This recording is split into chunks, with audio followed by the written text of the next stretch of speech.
Votre esprit est-il hésitant?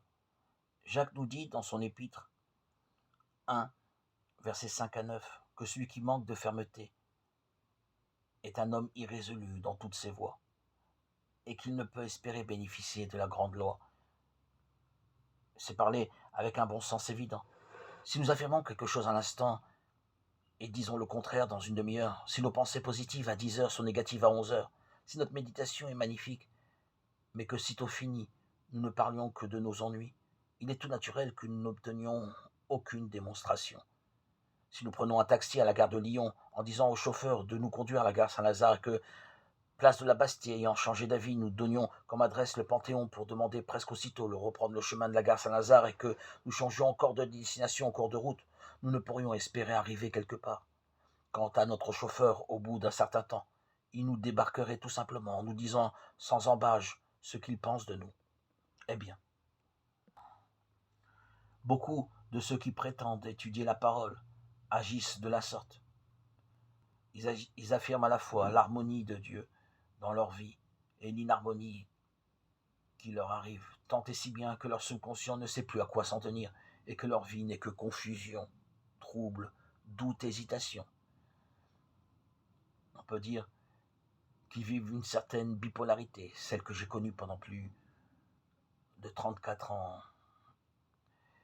Et il n'y a rien de plus terrible d'avoir des sentiments et des émotions aussi changeantes dans un temps aussi limité, des hauts et des bas qui détruisent l'esprit, détruisent le mental et affaiblissent l'âme de l'homme.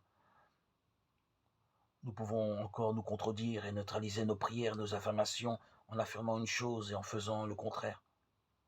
Si admirable que soit notre affirmation, si nos actes démentent nos paroles, nous nous appliquons un double traitement et il ne peut en résulter que du désordre. Toute parole, toute action constitue un double traitement. Quand elles se renforcent, nul l'autre leur effet est puissant et certain le résultat. Quand elles sont en désaccord, elles s'annulent réciproquement, nous laissant à notre point de départ ou dans une situation pire.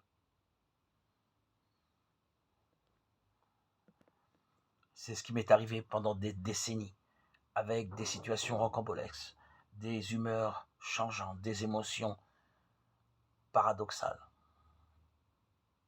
qui m'ont conduit au chaos et à des errements et égarements très pénibles.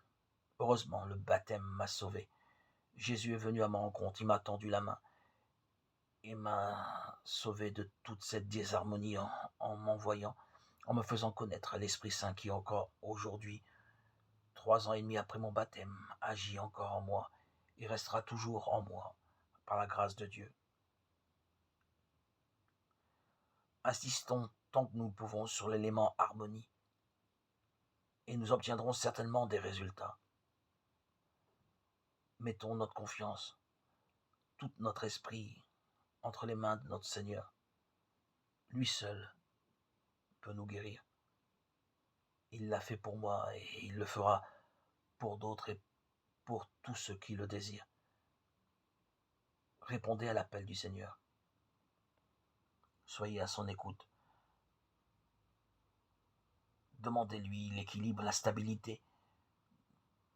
Demandez-lui de vous soulager, il vous répondra.